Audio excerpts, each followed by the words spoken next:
Hey everybody, it's Jason Blaha here, and it's time for part 2 of the Q&A, so let's go ahead and knock this out. All right, first question. How much band tension should you use for a max effort variation lift? Louie recommends band tension for speed work at 25% 1 rep max, but not for max effort work.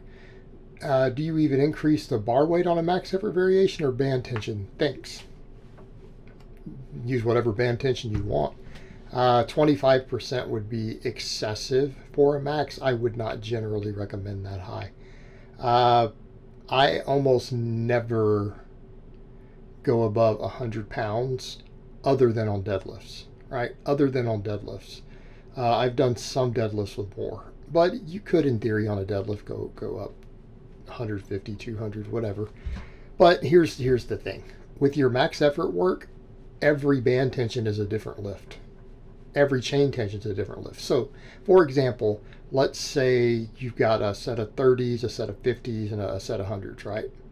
And you wanted to max on any lift. I don't care which lift it is.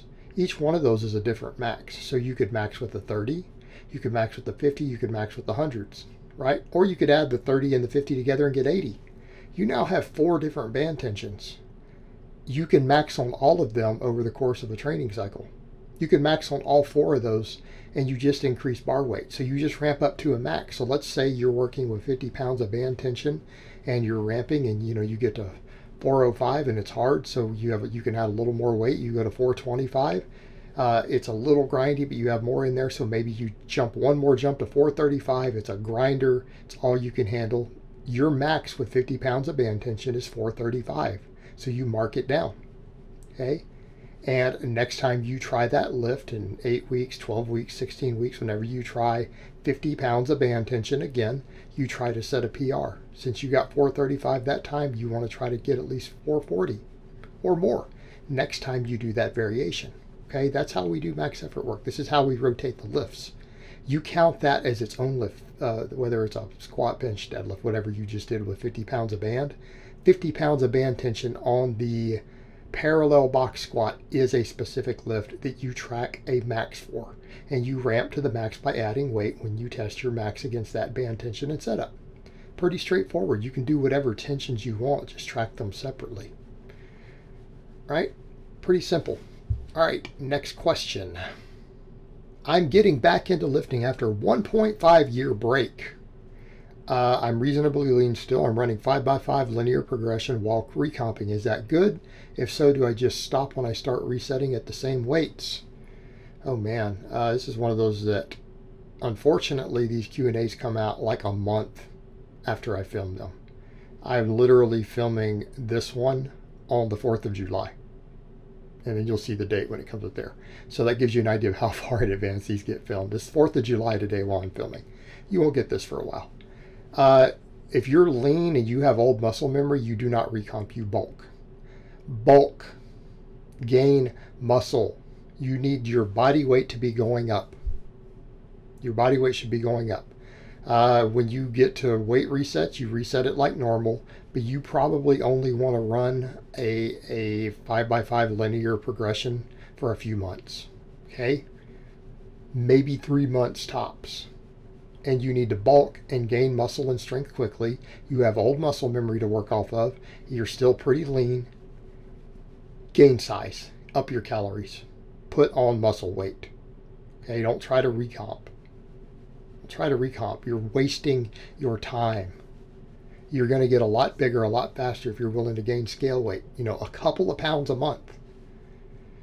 After, maybe 3 months of a system like this, and you need to go over to intermediate programming. Because you should have tapped it out by then if you have old muscle memory to work on. If you got reasonably serious and you finished a novice linear progression in the past, you have muscle memory, even from a year and a half ago. So let's say you got up to a 365 squat a year and a half ago, and you start back at a linear progression of 135 for 5s. You're going to be back there in a few months. Okay, you're going to be back there in a few months. It won't take you that long if you're willing to gain muscle and put scale weight on. If you said you're reasonably lean already, why are you recomping? Use that muscle memory. Run that LP out and then get over to intermediate programming as quick as you can. Okay, that's what I would recommend. That's what I think you should do. Again, just my opinion. You're free to do whatever you like, of course. That would be my advice, right? But just do the normal resets. If you bulk, you probably might not be doing any resets. You might run it out 2 or 3 months before you even hit a reset. If you try to recomp, you're going to hit more of them because you don't have that much fat to lose if you're lean already. Muscle memory or not, it's going to be a much slower process. All right, next question, and I think possibly the last question of the week. We'll see how long it takes to answer. When going through a fat loss journey, should we suggest heavy weight training for lower weight training and a push, pull, and leg day a good way to start? You will not see me recommending a push, pull, legs. Okay, what do I program? If you follow my channel, what are the 2 general things I recommend? If you're a rank novice, not being coached by anyone, any full body 3-day-a-week program. That's not push, pull, legs, it's full body. Push, pull, and legs are all done every workout. 3 times a week, running any novice linear progression program. If you are a fat person who needs to lose weight, you could run any one of the decent novice programs. I have like 3. You could run starting strength, you could run strong lifts, you could run any of these and be in a calorie deficit and get down to a healthy body weight. And then you can go into something more advanced and then bulk. Because if you want to gain muscle, you always are going to need to bulk later. You're going to have to. But if you're a novice who needs to lose a bunch of body fat because you're obese, right? Any of these full body programs, 3 days a week, that are all going to be preset. You don't need to figure out lower weight versus heavier weight. No, you need to have progressive overload, and you follow the program that's written. Okay, follow the program that's written. If you are not a rank novice, here's what I'm going to say. The same programming that built muscle is what you need to do to retain your muscle and strength when you go into a calorie deficit. You might need to reduce volume slightly, but I generally recommend, if you are not a novice, to run conjugate. Well, in conjugate, we use multiple rep ranges, right? We do heavy work, we do light work, we do speed work, we do all these things. Okay. The only other program I might recommend for people outside of a conjugate style is a backup if you just really don't want to do conjugate. Some of the 5-3-1 templates. Okay. 5-3-1 is also a 4-day-a-week upper lower, just like conjugate is. 4-day upper lower. Those are the 2 things I recommend. Full body 3 times a week for rank novices, 4-day upper lower for everyone else, including late novices. Right? It's how I train. It's how I program my clients. All my clients who you've seen their workouts, vlogs, they all admit this is how I train them. So if you're going to follow what I say, then that's what I say to do. And what do you do there? Well, that same programming will get you big and strong. It will keep you big and strong while you are losing body fat.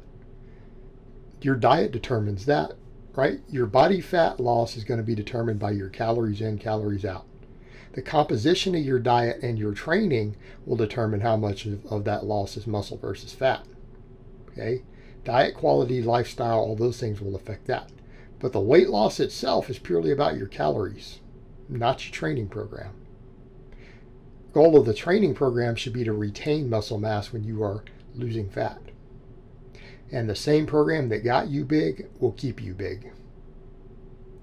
All right, guys, but that's really all I have to say on that today. I hope it's been informative, and I will talk to you guys next time.